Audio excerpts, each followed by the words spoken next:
حضرة النبي المصطفى رسول الله النبي المصطفى رسول الله صلى الله عليه وسلم وآله وصحبه وأتباعه وذريته الكرام الفاتحة.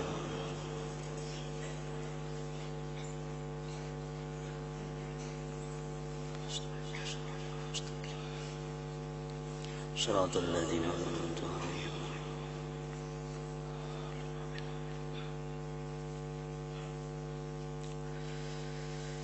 Bismillahirrahmanirrahim.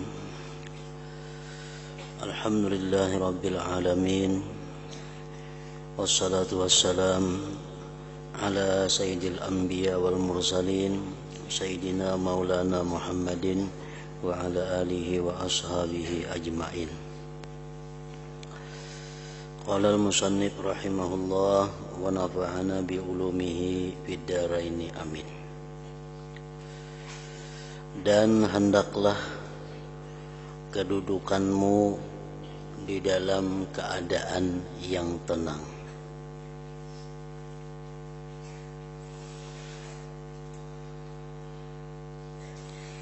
Maksudnya kalau kita ingin mencari tempat, maka carilah tempat yang tenang daripada keributan-keributan.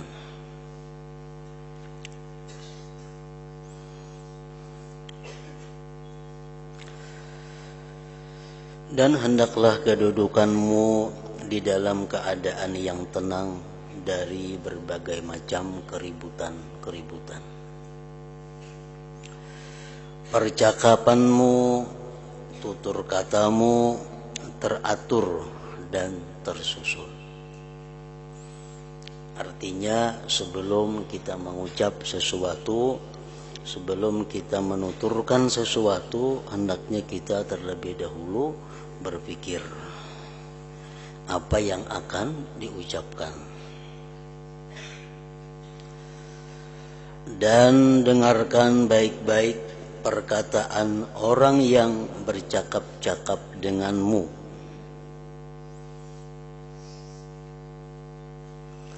Tanpa terlalu menunjukkan keherananmu yang bersangatan. Ini khusus untuk perkataan yang benar. Nah, apabila perkataan orang itu perkataan yang dosa, seperti perkataan ghibah, maka kita dilarang untuk memperhatikannya, apalagi menunjukkan keheranan kita kepadanya. Nah, perkataan yang benar yang kita dengar, perkataan yang benar yang kita dengar itu hendaknya didengarkan baik-baik tanpa terlalu menunjukkan keherananmu yang bersangatan. Misalnya orang berkisah apa, kisahnya bujur. Nah, dengarkan perkataan itu, tapi jangan menunjukkan keanihan, keheranan yang bersangatan.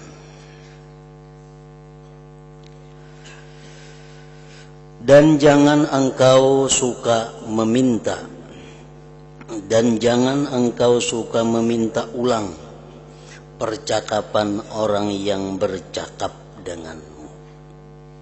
Nah, makanya tadi perhatikan baik-baik orang bebandir, supaya jangan minta ulangi.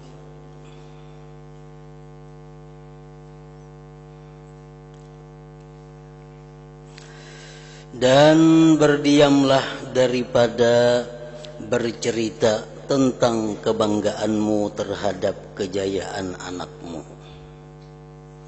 Jangan berkisah tentang kehebatan anak seorang. Anakku ini, anakku umur sekian sudah hafal ini, anakku umur, itu kada perlu diceritakan.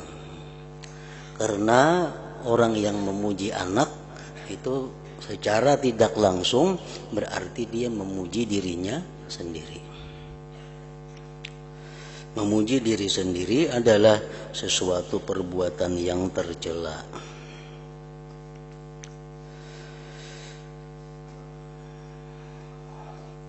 Atau keindahan syairmu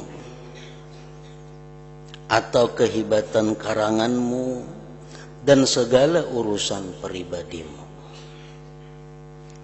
Jangan dibanggakan kepada orang lain. Dan jangan engkau suka berhias-hias seperti berhiasnya perempuan. Jadi bebanjiran kayaknya, bepupur, bemake up. Dan jangan engkau berhias-hias seperti berhiasnya perempuan.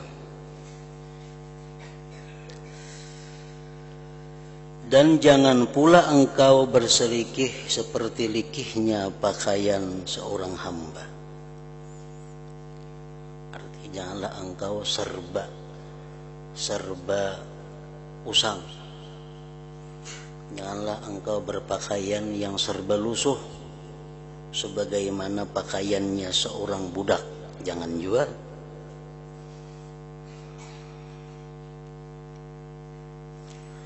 Dan jangan pula engkau terlalu banyak memakai celak mata. Celak mata itu disunatkan tiap-tiap malam. Tapi jangan terlalu tabal kayak bini-bini. Cukup ada celak mata. Dan jangan pula engkau terlalu banyak memakai celak mata atau minyak rambut. Dan jangan engkau terlalu menekan orang dalam menunaikan hajatmu, memaksakan orang untuk menunaikan hajat.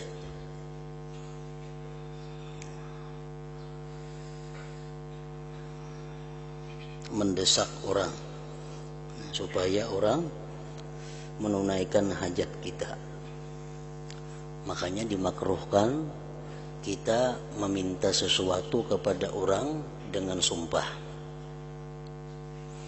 Nah, apabila orang minta kepada kita dengan sumpah, maka kita pun dimakruhkan untuk tidak mengabulkannya.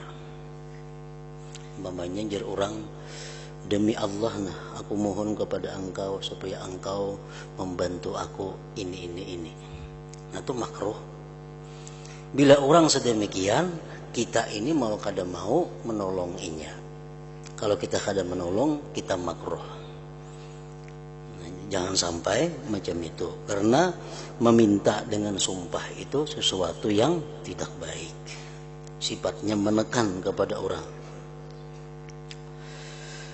Dan jangan engkau menggalakkan orang lain untuk melakukan sebarang kezaliman. Mendorong orang untuk melakukan dosa, memberi semangat kepada orang memperbuat dosa, mendorong orang berbuat dosa adalah perbuatan dosa juga. Misalnya orang berpakaian yang kada baik, pakaian yang dilarang dalam agama, baik itu dangsanak, baik itu bini, baik itu siapapun, bini-bini misalnya berpakaian yang kada baik menurut agama. Lalu nya bapak dah lawan kita, nah itu baiklah aku memakai ini. Oh baik deh kita. Nah kita termasuk orang yang berdosa karena mendorong sesuatu dosa adalah dosa. Itu kayak apapun haratnya pakaian, bila itu dilarang dalam agama, amun inya minta nilai kepada kita, baiklah kada baik itu. Karena jangan sampai kita mendorong inya berbuat satu dosa. Nah, sama halnya orang yang bercerita, orang yang menggibah, orang yang menggunjing. Nah, bila kita serius mendengarkan, nah itu mendorong inya untuk lebih bersemangat menceritakan gibahnya itu. Termasuk menyemangati perbuatan maksiat. Dan jangan pula engkau memberitahu anakmu dan istrimu apakah lagi orang lain akan berapa jumlah uangmu, duitmu.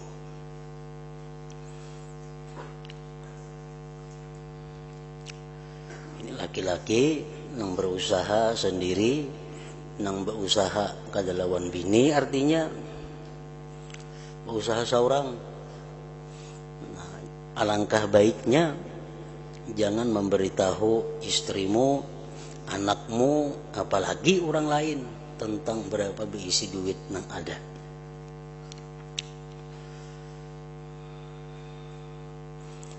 Karena jikalau mereka mengetahui bahwa engkau hanya sedikit, orang tahu bahwa kita sedikitannya berisi duit, mereka akan memandang rendah terhadap dirimu.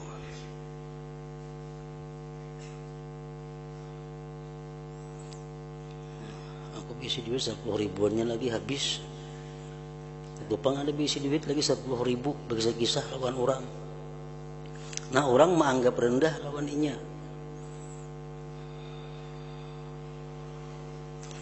Dan jikalau mereka mengetahui bahwa uangmu itu banyak, nanti mereka tidak akan puas hati dengan pemberianmu. Memang kita berkisah-kisah lawan orang, aku duit sa-M berisi duit. Sekali memberi orang 5.000, nah orang jadi kada puas dengan pemberian kita.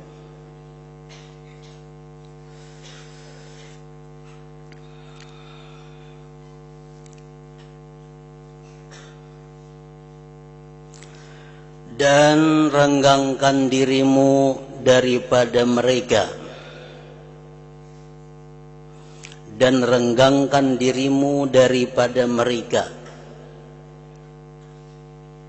Takdirnya, renggangkan dirimu daripada mereka anak istrimu yang berbuat satu kemaksiatan.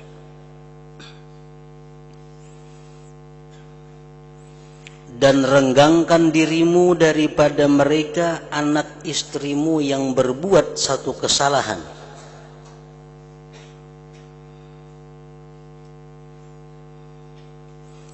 Tetapi engkau bukan bengis.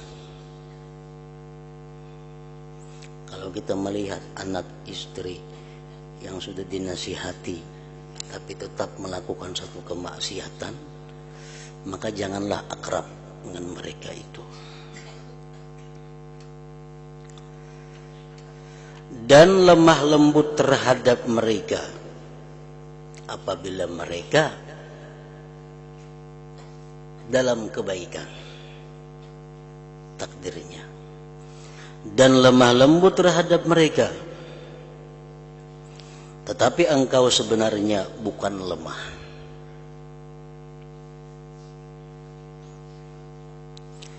Dan jangan engkau suka bermain dengan hambamu, bergaya dengan budakmu. Jangan suka, artinya sekali-sekali kada apa-apa. Nanti akan hilang harga dirimu pada pandangan mereka. Akan hilang muruah kehormatan diri di hadapan mereka. Menjaga kehormatan diri itu adalah sesuatu yang dituntut di dalam agama. Menjaga muruah termasuk sesuatu yang diperintahkan di dalam agama kita. Nah, makanya orang yang tidak punya muruah, orang yang tidak punya kehormatan lagi, itu dianggap tidak adil, dianggap kada adil.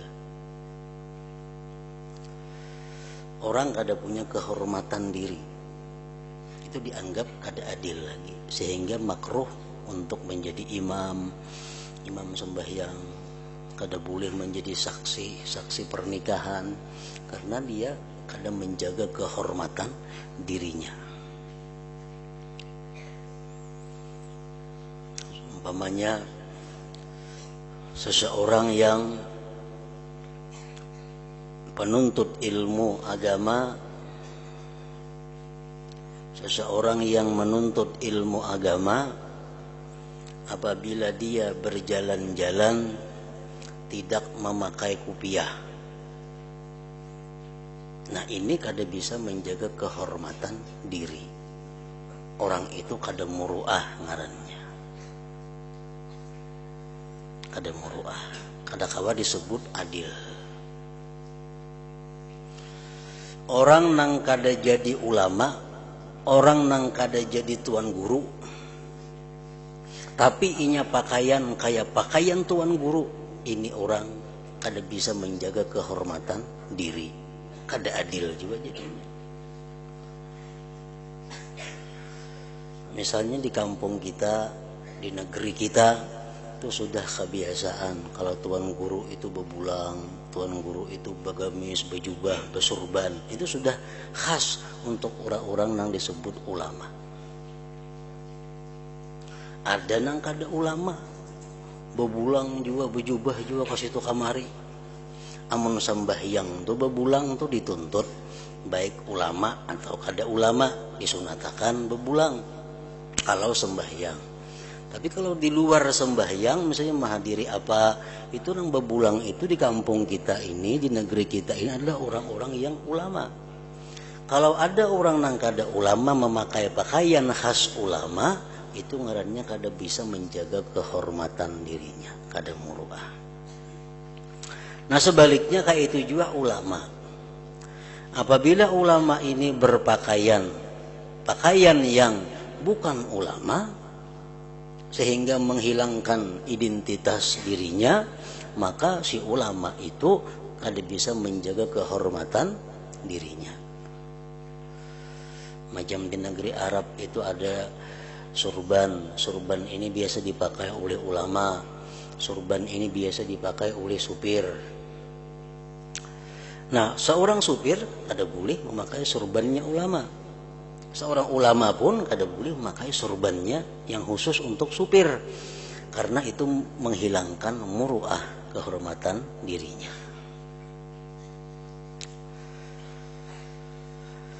Dan apabila engkau terpaksa bertengkar, berdebat dengan orang lain, maka hendaklah engkau menjaga kehormatan diri dan berhati-hatilah supaya engkau tidak bertindak seperti orang yang bodoh atau gelujuh, dan pikirkan hujjahmu, alasanmu, dalil-dalilmu baik-baik. Dan jangan engkau banyak mengisyaratkan dengan tanganmu, dan jangan engkau banyak menoleh ke belakang, dan jangan engkau duduk di atas kedua lututmu. Dan apabila telah hilang marahmu, maka bercakaplah baik-baik. Berdebat itu sesuatu perbuatan yang tidak disukai oleh agama. Berdebat nang benar, apalagi berdebat nang kada urusan agama.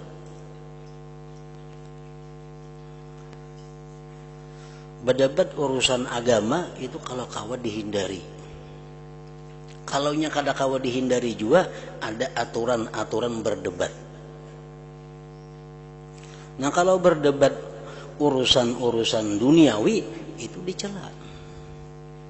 Bertengkar urusan-urusan duniawi.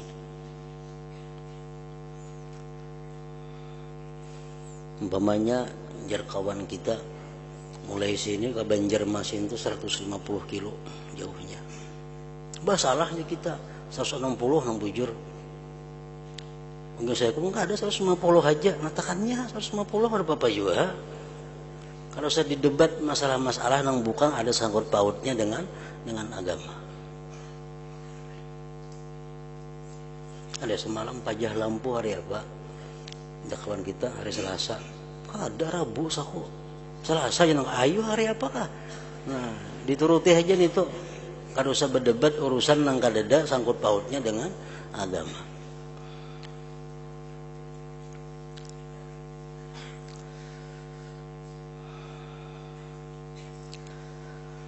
Dan apabila sultan mendekatimu, raja,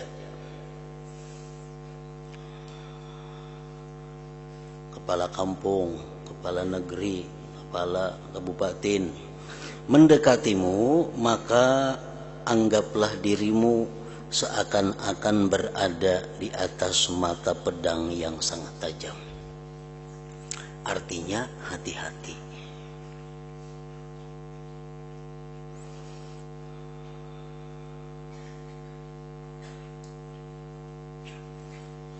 Dan jauhilah daripada bersahabat dengan orang yang hanya suka kepadamu ketika engkau senang saja. Jangan bersahabat kepada orang yang hanya mendatangi kita waktu kita senang. Karena dia adalah musuhmu yang paling berbahaya. Dan jangan engkau jadikan hartamu itu lebih mulia daripada muruahmu.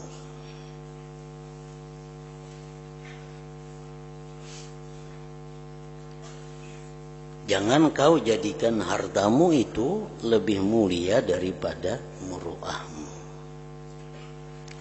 Allah Subhanahu wa ta'ala menjadikan harta benda, menjadikan duit dan sebagainya itu untuk menjaga diri kita, untuk menjaga pribadi kita, supaya kita bisa nyaman, supaya kita bisa sihat, supaya kita bisa terhormat. Allah jadikan duit, Allah jadikan harta benda. Harta benda dijadikan oleh Allah untuk menjaga diri, karena diri lebih mulia daripada harta benda. Nang mulia tentu dijaga. Nah, jangan sampai sebaliknya. Jangan sampai diri kita yang mulia itu menjaga, memelihara harta bendamu. Nah, ini terpaling.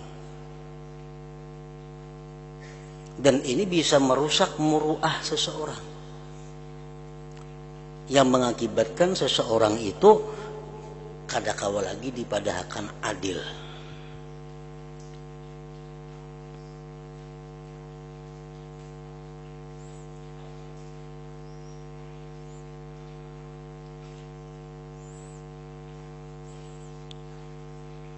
Kita ambil contoh umpamanya, pakaian yang kita pakai ini biasanya kita cuci, kita tapas setiap hari. Nah, kita mencuci pakaian. Nah, alangkah terhormatnya, alangkah baiknya andai kata kalau kita punya kelebihan, punya kemampuan keuangan, kada usah kita nang mencuci pakaian itu. Unjuk ke orang lain, beri orang itu duit. Nah, ini ngarannya duit menjaga diri kita. Kita terpuji, kita dimuliakan apabila kita melapahkan diri kita ini untuk ibadah. Terpuji. Kita membaca Quran sampai lapah, kita sembahyang sampai lapah, kita membantu orang lain sampai lapah, itu terpuji. Tapi kalau kita menyikat rumah sampai lapah, itu kada terpuji. Kalau kita ada duit, nah duit ini menjaga diri. Jangan sampai diri kita ini lapah kepada hal-hal yang bukan bermanfaat di akhirat. Nah, itu gunanya Allah menciptakan harta benda ini.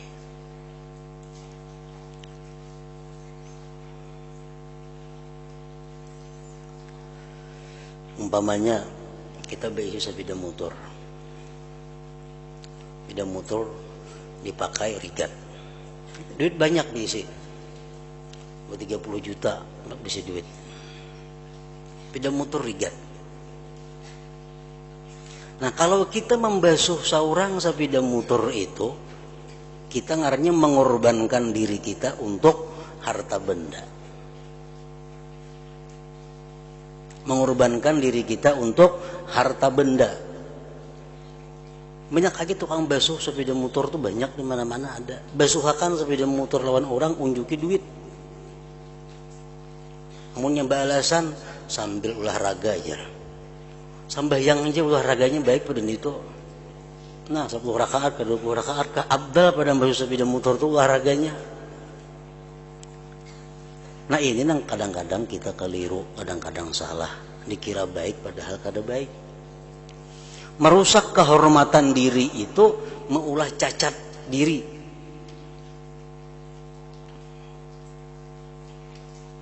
Duit dicipta Allah untuk menjaga diri supaya jangan lapah untuk hal-hal yang duniawi. Lapah untuk ukhrawi dituntut bagus, tapi kalau lapah untuk dunia itu pada disuruh kita dijadikan duit penggantinya.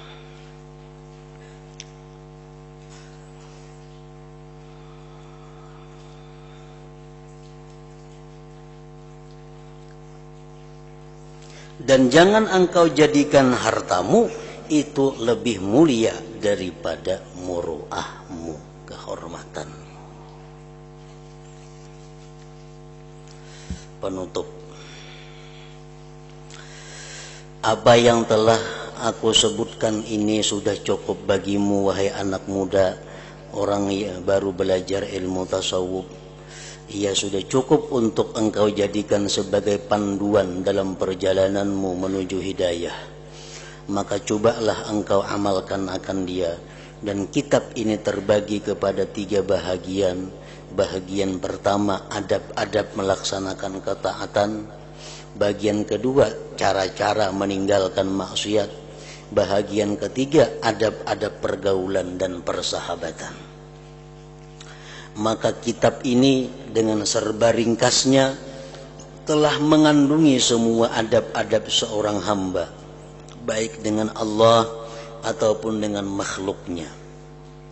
Dan jika engkau lihat kitab ini sesuai untuk dirimu dan engkau mendapati bahwa hatimu condong kepadanya dan sangat berkehendak untuk mengamalkannya, maka ketahuilah bahwa engkau adalah seorang hamba yang telah diberi cahaya oleh Allah di dalam hatimu dengan cahaya iman. Bila kita menganggap kitab ini bagus, kitab ini cocok untuk diriku, kitab ini akan kuusahakan untuk kuamalkan, nah berarti hati kita mendapat cahaya iman. Dan Allah Ta'ala telah melapangkan dadamu. Dan ketahuilah bahwasanya selepas bidayah permulaan ini ada nihayah kesudahan. Dan di sana masih banyak lagi rahasia dan ilmu yang halus-halus, serta ilmu yang dalam-dalam dan ilmu mukasyafah. Seperti yang telah kami sebutkan akan dia di dalam kitab Ihya Ulumuddin. Ilmu muamalah itu ilmu tasawuf ada 2, ada ilmu muamalah, ada ilmu mukasyafah. Ilmu tasawuf itu 2. 1 ilmu muamalah, 2 ilmu mukasyafah. Ilmu muamalah ini ilmu yang kita pelajari. Ilmu yang kita dapatkan dengan belajar. Dengan mengamalkan apa yang dipelajari, itu ilmu muamalah. Sedangkan ilmu mukasyafah dalam tasawuf itu ilmu yang didapat dari hasil mengamalkan sesuatu amalan. Bisa kita mengamalkan ini, kalau kita diberi Tuhan sesuatu pengalaman, diberi Tuhan sesuatu pemandangan, nah itu ngarannya adalah ilmu mukasyafah. Ilmu mukasyafah diberikan Allah kepada orang yang telah mengamalkan ilmu yang dia pelajari, ilmu muamalah ngarannya.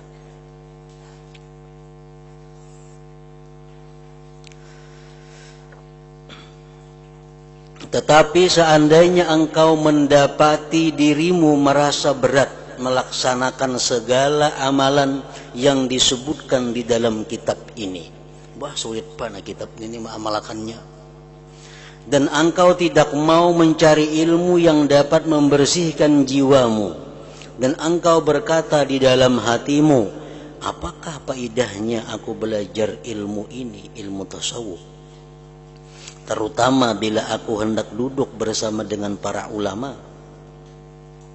Bilakah ilmu ini akan dapat menjadikan aku mendahului ilmu kawan-kawan yang sebaya denganku? Dan bagaimana ilmu ini akan mengangkat pangkatku di majelis menteri-menteri dan orang-orang kenamaan, sehingga aku mendapatkan pemberian gaji dan kedudukan dalam mentadbirkan, dalam mengatur harta wakaf dan memperolehi pangkat sebagai qadhi? Kalau begitu keadaanmu, maka hendaklah engkau mengetahui bahwa syaitan telah berjaya menyesatkan engkau dan melupakan engkau akan tempat kembalimu di akhirat nanti. Kalau kita berpendapat, mah kitab ini ngalih pak nama amalakannya, nah berarti kita sudah dikuasai oleh syaitan. Wah, belajar kitab ini kada kawasugi hidup, nah itu sudah dikuasai oleh syaitan. Bah, belajar kitab ini kada kawa masyhur ngaranku, nah berarti kita dikuasai oleh syaitan.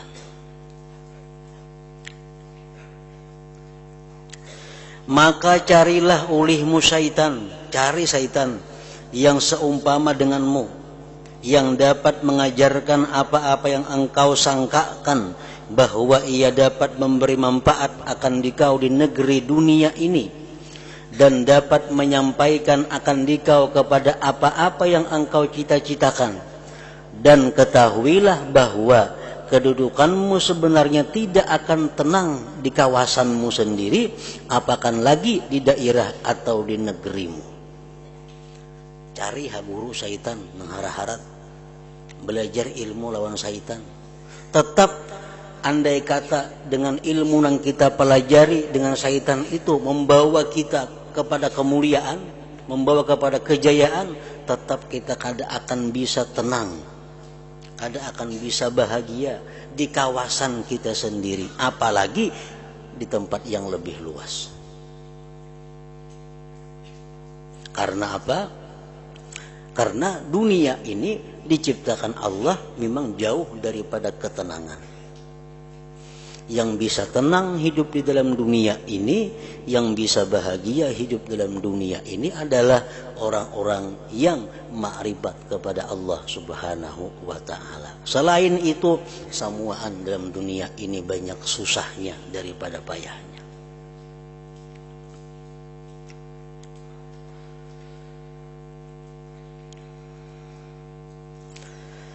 Kemudian dengan sebab engkau mengutamakan untuk mendapat kesenangan dunia, akan terluput daripadamu kerajaan yang kekal abadi di negeri akhirat di sisi Tuhan sekalian alam.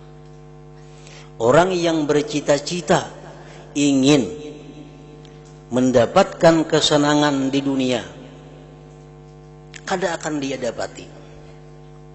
Bahkan di akhirat dia akan keluputan kerajaan yang abadi di sisi Allah Subhanahu wa ta'ala. Sebagaimana perkataan para ulama terdahulu, talabur rahati fid dunya muhalun. Mencari kelapangan, mencari ketenangan, mencari kebahagiaan di dalam dunia ini hukumnya adalah mustahil. Hukumnya adalah mustahil. Allah sudah menyatakan dalam Al-Quran, laqad khalaqnal insana fi kabad. Sungguh kami ciptakan manusia itu dalam keadaan kesusahan. Jadi manusia ini dimanapun dia berada, apapun pangkat dan jabatannya, bagaimanapun kekayaan hartanya, sebenarnya kalau dihitung-hitung banyak susahnya daripada bahagianya. Banyak susahnya daripada bahagianya. Jadi presiden gak paling tinggi pangkat sudah. Jadi miliarder paling sugih harta sudah. Hitung hari-hari banyak uyuhnya daripada lapahnya. Banyak susahnya daripada senangnya. Nah itulah dunia. mencapai kebahagiaan di dunia ini hanya dengan satu jalan, yaitu dekat kenal kepada Allah Subhanahu wa ta'ala. Nah, itu yang bisa bahagia di dalam dunia. Alladzina amanu wa tatma'innu qulubuhum bi dzikrillah, ala bi dzikrillah tatma'innul qulub. Orang-orang yang beriman, hati mereka itu akan tentram dengan Allah. Ketahuilah olehmu, dengan mengingat Allah menjadi tentramlah hati. Nah, bisa mengingat Allah, bisa berzikir selalu kepada Allah, itu hanya orang-orang yang ma'rifat dengan Allah Subhanahu wa ta'ala, yang hatinya selalu tentram, selalu tenang, selalu bahagia. Nah, jadi orang-orang yang ingin mencari kejayaan dalam dunia, kada akan dia dapatkan. Dan ditambah lagi gagal mendapat kerajaan di akhirat. Wassalamualaikum warahmatullahi wabarakatuh. Walhamdulillah awalan wa akhiran wa zahiran wa batina. Wala hawla wala quwwata illa billahil aliyyil azim. Wa sallallahu ala sayyidina Muhammadin wa alihi wa sahbihi wa sallama. Terjemahan ini diselesaikan pada hari Kamis 16 Rabiul Awal tahun 1414 bersamaan dengan 6 September 1993 Masihi Miladiyah jam 11:30 pagi di Az-Zawiyah Al-Ghazaliyah di Masjid Al-Amawi Dimsyik, Syria. Az-Zawiyah Al-Ghazaliyah yaitu bilik yang telah dijadikan oleh Imam Al-Ghazali rahimahullah ta'ala untuk menjadi tempat beliau bersunyi diri di dalam berbuat, beribadah dan mengarang kitab. Nah,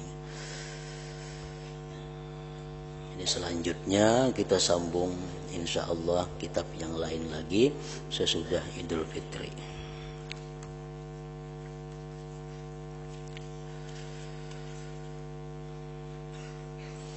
حضرة النبي صلى الله عليه وسلم. الفاتحة.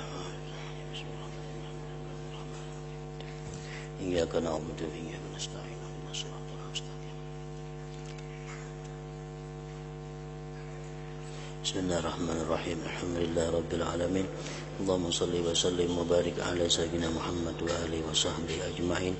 اللهم اغفر لنا ما أخطأنا وما تعمدنا وما أسررنا وما أعلنا وما أنت أعلم به من أنت المقدم وأنت المؤخر لا إله إلا أنت. اللهم انفعنا بما علمتنا وعلمنا ما ينفعنا وزدنا فهما وعلما وعملا وهدى وتوفيقا برحمتك يا أرحم الراحمين. صلى الله على سيدنا محمد وآله وسلم.